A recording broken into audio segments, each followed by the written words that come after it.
Guys, hello, magandang araw. Simula na naman tayo maglalakbay sa ating trabaho bilang isang messenger. Iikotin na naman natin yung ating mga ruta. At ito naman yung aking service, nakahanda na.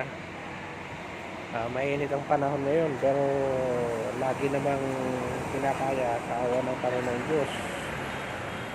Kaya kailangan namin ng patnubay lagi sa taas. Kailangan lang po natin lagi magdasal, humingi ng tulong.